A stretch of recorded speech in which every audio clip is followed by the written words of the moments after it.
Selamat pagi, siang, atau malam kepada Bapak Al-Hadi. Kami dari kelompok yang beranggotakan Alvin Fairusani, Fawaz Sirak Sofian, dan Yandra Windesia akan menjelaskan mengenai analisa kinerja dari algoritma paralel, contoh kasus, serta teknik perancangan algoritma paralel. Next. Pertama, kita akan membahas mengenai analisa kinerja dari algoritma paralel, yaitu time complexity.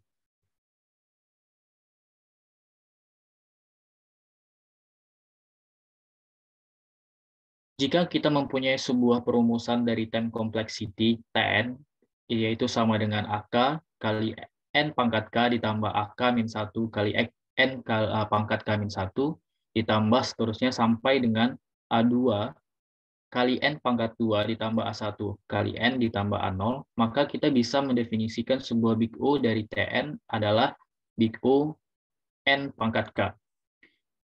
Jika kita mempunyai sebuah perumusan time complexity Tn sama dengan 2 pangkat N ditambah N pangkat 3, maka kita juga bisa mendefinisikan sebuah big O dari Tn adalah big O 2 pangkat N. Lalu, apa itu Tn? Tn adalah fungsi yang diturunkan dari algoritma yang akan diukur big O-nya, dan di mana N menyatakan variabel dalam algoritma yang paling dominan dalam menentukan persamaan tersebut. Sehingga nanti Tn ini bisa dikatakan juga atau disebut juga sebagai kompleksitas waktu, di mana kompleksitas waktu adalah big O dari persamaan dengan variabel yang dominan tadi dalam algoritma paralel, di mana persamaan ini menyatakan jumlah langkah yang harus dilalui oleh algoritma tersebut. Dengan arti kata, Tn ini atau big O diperoleh dari derajat tertinggi atau pangkat tertinggi dari suatu perumusan time complexity Tn. Oke, terus big O atau time complexity tadi itu juga menyatakan jumlah langkah atau jumlah operasi atau jumlah eksekusi dalam algoritma paralel. Next. Jika kita perhatikan pada slide, kalau kita di bagian kiri, itu terlihat sebuah algoritma di mana terdapat dua variabel dominan, yaitu M dan N. Sehingga dari algoritma tadi, kita bisa mendefinisikan sebuah kompleksitas waktunya, yaitu big O M kali N. Nah, berbeda kalau misalkan kita mempunyai sebuah algoritma di slide bagian kanan, yaitu kita bisa mendefinisikan sebuah time complexity Tn-nya itu sama dengan log N per 2 ditambah konstanta dikali dengan log N. Dengan arti kata, kompleksitas waktunya adalah big O log N. Nah, dalam sebuah time complexity atau big O, itu terdapat lower bound. Lower bound adalah kompleksitas waktu tercepat secara teoritis yang bisa dicapai oleh suatu algoritma paralel. Sedangkan upper bound adalah kompleksitas waktu tercepat yang dapat dicapai oleh pembuat algoritma. Next. Selain time complexity, kinerja dari algoritma paralel bisa dilihat juga dari speed up, yaitu kalau misalkan kita mempunyai sebuah analogi, jika terdapat 8 prosesor sedang bekerja secara paralel, maka masing-masing prosesor itu mempunyai 3 kemungkinan fungsi, yaitu mampu menjalankan komputasi paralel, mengolah informasi, atau tidak melakukan kinerja apapun, atau disebut sebagai idle. Nah, terlihat gambar 1 itu adalah analogi dari speed up. Jadi, kalau kita mempunyai skala 0, 1, 2, 3, 4, 5, 6, 7, dari masing-masing skala itu terdapat tiga kemungkinan kinerja atau fungsi, yaitu tadi mampu menjalankan komputasi, mampu mengolah informasi, atau tidak melakukan apapun. Next. Nah, secara intuisi, speed up juga dapat dikatakan bahwa jumlah prosesor makin banyak, maka tidak selalu menjamin bahwa waktu komputasi menjadi makin cepat. Cara penyelesaian algoritma dan jenis beban kerja dari algoritma tersebut itu menentukan speed up atau kecepatan dari komputasi algoritma paralel. Nah, terlihat pada gambar kedua itu adalah ilustrasi dari kinerja speed up berdasarkan jumlah prosesor dan algoritma berbeda. Terlihat di sumbu Y itu adalah jumlah prosesor yang terus meningkat 10, 100, 1000 sampai dengan 10.000. Nah, dengan pengerjaan pada 3 algoritma. Pada algoritma pertama itu terlihat bahwa walaupun jumlah prosesornya tidak terlalu cepat, jumlah prosesor itu di sumbu X, sedangkan speed up-nya diukur dari sumbu Y. Nah, semakin meningkat, terlihat bahwa semakin meningkat jumlah prosesor, maka algoritma pertama itu bisa meningkatkan suatu speed up, sehingga membentuk suatu garis lurus. Jadi, dengan arti kata, dari gambar kedua ini terlihat bahwa penambahan dari prosesor untuk 3 algoritma ini memiliki perbedaan pada speed up. Jadi, ini menyimpulkan bahwa jumlah prosesor makin banyak itu tidak menjamin bahwa speed up atau waktu komputasi dari suatu algoritma tertentu itu bisa lebih cepat juga. Next. Nah, speed up sendiri itu bisa diukur dari kompleksitas waktu sekuensial dibagi dengan kompleksitas waktu paralel. Atau secara definisi, speed up adalah perbandingan antara waktu yang diperlukan oleh algoritma sekuensial yang paling efisien dengan waktu untuk algoritma yang sama, tetapi dijalankan pada prosesor dengan pipeline atau data paralel. Setelah memahami konsep kompleksitas waktu, maka speed up itu dapat ditentukan juga dari perbandingan kompleksitas waktu algoritma terbaik untuk sekuensial dibagi dengan kompleksitas waktu algoritma paralel untuk kasus yang sama. Makanya muncul perumusan di atas. Next.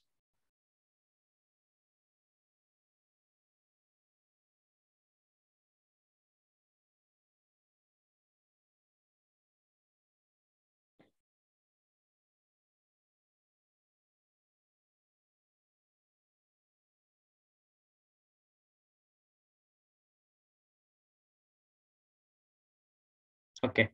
Nah, untuk meningkatkan speed up itu sendiri dari suatu algoritma paralel, maka dapat itu menggunakan hukum Amdahl, yaitu prinsip dasar dalam peningkatan kecepatan proses suatu prosesor jika hanya sebagian dari peralatan perangkat keras atau perangkat lunak yang diperbaharui atau ditingkatkan kinerjanya. Jadi, kalau misalkan kita lihat dari perumusan, bahwa hukum Amdahl itu dapat dinyatakan sebagai S lebih kecil sama dengan 1 per F ditambah 1 kurang F per P, di mana S itu menyimbolkan speed up, F itu menyimbolkan bagian proses yang harus dijalankan oleh suatu algoritma sekuensial, itu nilainya itu di antara 0 sampai 1. Kemudian P itu sendiri adalah jumlah prosesor yang akan kita butuhkan dalam menjalankan algoritma paralel. Next. Nah, terlihat pada slide gambar dari kinerja hukum Amdahl. Jadi, kalau kita perhatikan pada gambar bagian kiri, itu adalah jumlah prosesor pada sumbu X dan speed up dari satu prosesor yang kita gunakan itu terlihat bahwa idealnya bahwa speed up itu dari beberapa prosesor yang akan kita gunakan itu membentuk garis lurus. Oke, tapi secara prediksi kita bisa bahwa hukum Amdahl itu bisa mengubah, jadi maksudnya mengubah dari si speed up-nya itu. Jadi semakin meningkat jumlah prosesor itu terlihat pada garis warna ungu. Jadi speed up-nya relatif tidak terlalu tinggi jika dibandingkan pada keadaan ideal. Nah, sedangkan pada grafik 1 itu juga terlihat bahwa speed up pada penggunaan 1024 prosesor. Oke. Nah, next. Nah, selain mengukur kinerja algoritma paralel berdasarkan time complexity dan speed up, kita juga bisa menilai dari efisiensi. Nah, yang dimaksud dengan efisiensi adalah berkaitan dengan cost, yaitu suatu nilai yang diperoleh dari perkalian antara jumlah prosesor yang digunakan dengan kompleksitas waktu dari algoritma paralel yang dipakai. Sehingga kita bisa menyatakan cost sama dengan jumlah prosesor dikali dengan kompleksitas waktu paralel. Nah, cost itu sendiri disebut optimal jika nilainya mempunyai orde sama dengan lower bound kompleksitas waktu algoritma sekuensial. Jika optimal cost sulit ditentukan, karena lower bound kompleksitas waktu sekuensial tidak diketahui, maka bisa digunakan nilai efisiensi untuk mengevaluasi cost. Jadi untuk mengukur efisiensi itu juga tergantung pada cost yang kita gunakan. Oke, next. Nah, secara garis besar efisiensi itu dapat dinyatakan sebagai kompleksitas waktu sekuensial yang diketahui dibagi dengan cost. Nah, ada 3 kondisi. Jika efisiensinya besar dari 1, maka menggunakan prosesor tunggal bisa lebih cepat, tetapi cost-nya tidak optimal. Tetapi kondisi kedua, jika efisiensinya sama dengan 1, maka cost itu masih bisa diragukan. Nah, tetapi pada kondisi ketiga, jika efisiensi lebih kecil dari 1, maka barulah kita memperoleh cost optimal. Next. Nah, berikutnya untuk contoh kasus akan dijelaskan oleh Fawas.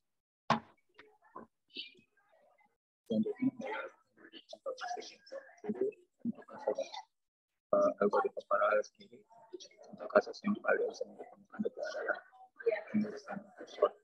Nah, di sini ada beberapa jenis short atau pemodusan. Pertama, yang kita ketahui itu ada yang namanya merge short, yaitu merge short itu merupakan sebuah algoritma pemodusan sequential klasik menggunakan pendekatan divide and divide. Disambung terurut pertama-tama itu menjadi 2 bagian tahapannya. Kemudian bagian itu bagi lagi menjadi 2 bagian. Hal ini terus kita lakukan sampai kita mendapatkan setiap bilangan pada tersebut. Setelah itu pasangan bilangan tersebut menjadi sebuah garis terurut yang terdiri dari 2 bilangan. Pasangan dari jenis 2 bilangan tersebut 4 bilangan terurut. Hal ini kita lakukan secara berulang-ulang mendapatkan dari keseluruhan satu urutan yang sudah terurut gitu. Nah, ini ilustrasinya misalnya bilangan 12 sampai 65. Nah, itu yang pertama dan kedua yang berpasangan yang sebelahan itu kita pasangkan. Nah, kemudian kita urutkan satu persatu mana yang lebih besar, kita taruh yang sebelah kanan, yang lebih kecil di sebelah kiri. Nah, kalau misalnya sudah kita urutkan yang pasangan-pasangan yang lainnya, kita urutkan dari yang ke yang terbesar. Nah, sesudah dapat itu, nanti di 2 pasangan setelahnya itu akan kita urutkan lagi menjadi satu pasangan yang sudah terurut. Gitu. Begitupun seterusnya nanti sampai kita mendapatkan ini, sebelum di akhir kita mendapatkan 2 pasangan, di mana yang pasangan yang di sebelah kiri itu hasil dari pengurusan di sebelah kiri. Dan yang sebelah kanan itu merupakan hasil bilangan dari 2 bilangan terakhir. Urutkan lagi mana yang dari terbesar dari yang kecil ke yang terbesar. Nah, kemudian metode sorting ketiga adalah quick sort. Itu merupakan sebuah algoritma pengurutan sekuensial yang sangat terkenal. Nah, ini memiliki kinerja yang bagus dengan kompleksitas waktu di log n. Yang harus dijawab itu apa proses paralel yang sendiri algoritma ini menggunakan prosesor mampu mencapai kompleksitas dari log n. Nah, ini kemudian ilustrasi quick sort-nya. Jadi secara garis besar metode ini dijelaskan apanya sebagai berikut. Kita yang mengukur HM, mengurutkan vektor yang mempunyai elemen. Terus barang elemen dari vektor tersebut biasanya misalnya 15. Kemudian semua elemen tersebut kita susun dengan menempatkan 15 pada posisi yang di tengah sedemikian rupa sehingga elemen I sampai ke elemen 1 itu mempunyai nilai yang tertinggi dari 15. Kemudian elemen plus 1 sampai ke N itu mempunyai nilai yang lebih besar dari 15. Nah, demikian nanti bakal terdapat 2 subvektor. Yang pertama itu ada elemen kecil dari 15 dan subvektor yang kedua yang di sebelah kanan yaitu nilai elemennya yang lebih besar dari 15. Nah, di atas itu terus kita ulang nanti pada kedua subvektor itu sehingga kita mempunyai 4 subvektor. Nah, di atas itu diulang sehingga seluruh vektornya memiliki elemen-elemen yang sudah terurut. Kemudian ini ada kode sekuensial quick sort. Biasanya diaplikasikan menggunakan sebuah algoritma sebagai contoh, misalnya sebuah list itu berisi sederetan bilangan dan merupakan indeks pada array tersebut yang menunjukkan posisi akhir dari si pivotnya. Nah, ini contoh code-nya, contoh code dari Quicksort. Ini partisi ini. Ini itu memindahkan pada list antara apabila bilangan tersebut lebih kecil daripada pivot, maka bilangan tersebut akan diletakkan urutan sebelum pivot. Sedangkan jika bilangan tersebut lebih besar daripada pivot, maka bilangan tersebut diletakkan pada urutan setelah pivot. Nah, pivot yang berada pada posisi akhir ketika list tersebut itu akan terlihat. Contoh cara pengurutan yang pada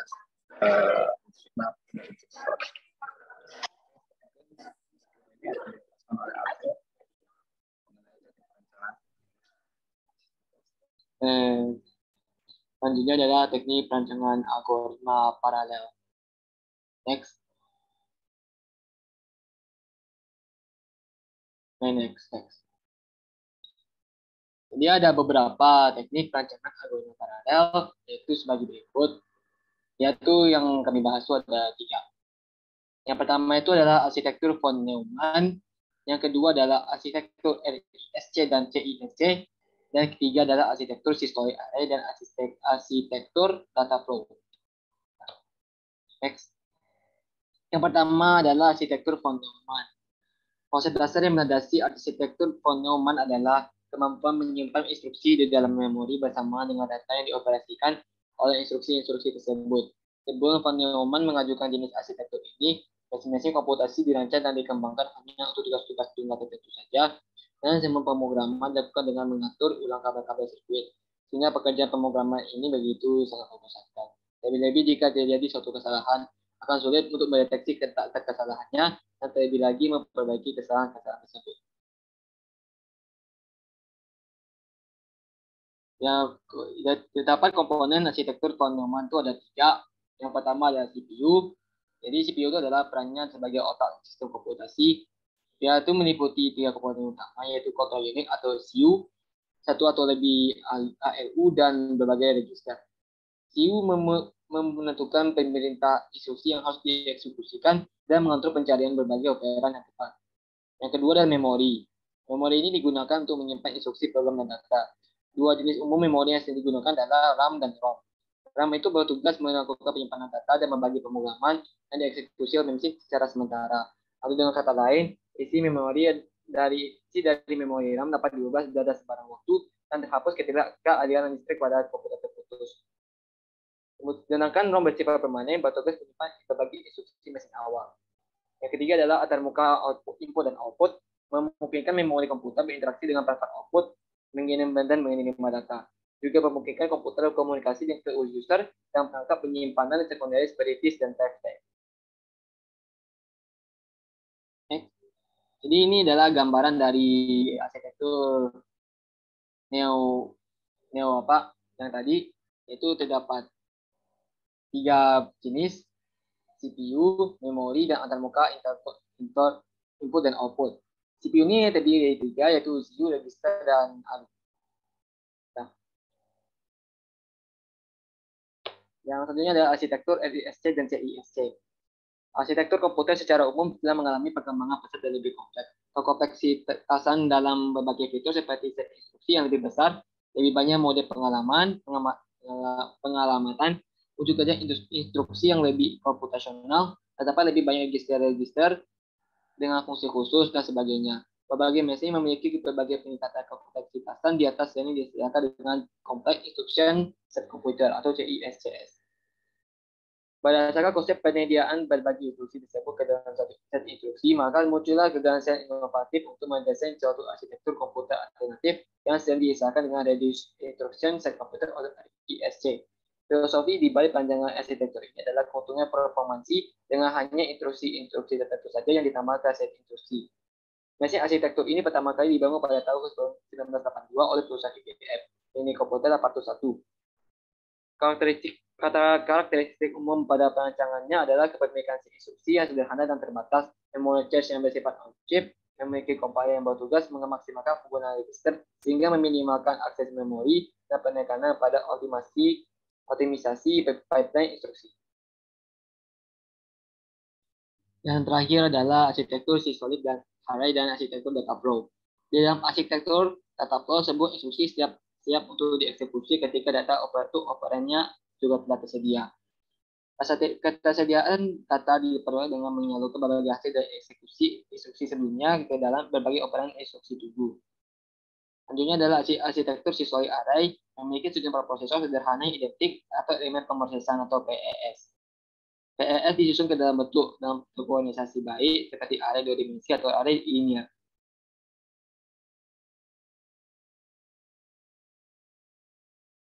Yang pertama adalah struktur dasar komputer data flow. Komputer MIT terdiri dari 5 unit utama. Yang pertama unit pengolahan, terdiri dari berbagai pemrosesan khusus. Yang kedua adalah unit memori, terdiri dari set instruksi yang menyimpan instruksi dan berbagai operan. Tentunya adalah jaringan aplikasi yang mengirim instruksi ke elemen pemrosesan untuk melakukan eksekusi. Tentunya adalah jaringan distribusi untuk memindahkan data hasil dan elemen pemrosesan ke dalam memori. Dan terakhir adalah unit control yang mengatur keseluruhan unit. Satu set instruksi menyimpan sebuah instruksi yang terdiri dari opcode, operan, dan satu alamat tujuan. Instruksi di-enablekan ketika semua operasi dan sinyal kontrol yang dibutuhkan dan diterima. Yang arbitrasi mengirimkan instruksi yang telah di-enablekan sebagai suatu paket operasi ke elemen pemrosesan tepat. Setelah instruksi dieksekusi, hasil dikirim kembali melalui jaringan distribusi ke lokasi tujuan di dalam memori. Masing-masing hasil dikirim sebagai sebuah paket yang terdiri dari sebuah nilai dan sebuah alamat tujuan. Tentunya yang terakhir adalah arsitektur systolic array.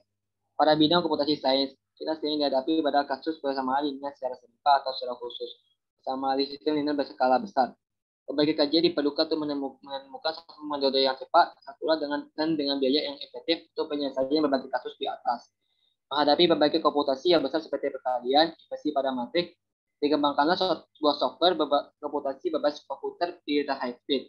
Penggunaan aljabar matris menggunakan software berbasis komputer general purpose yang membutuhkan waktu komputasi yang lama dan keterbatasan memori untuk mengakomodasi berbagai matris pada skala cukup besar. Oleh karena itu, untuk mengurangi permasalahan data, maka dikenakan suatu pendekatan paralel yang diletakkan pada sebuah komputer yang dikombinasikan dengan berbagai perilaku mesin special purpose. Salah satu solusi terhadap kebutuhan komputasional paralel yang cukup tinggi adalah dengan mengkoneksikan sejumlah besar prosesor identik sederhana dan atau pengkoneksian berbagai elemen pemroses. Masing-masing PE memiliki storage private yang terbatas dan setiap PE hanya dikoneksikan ke PE tetangganya terdekat. Oleh karena itu, PE disusun dalam suatu struktur yang terorganisasi secara baik seperti array 2 dimensi atau array linear. Karakteristik struktur inilah yang dapat diistilahkan sebagai systolic array. Systolic array memberikan suatu tantangan ideal untuk pengimplementasian VLSI, ditambah penyerapan memori interleave yang lebih difungsikan untuk mensuplai data ke berbagai array tersebut.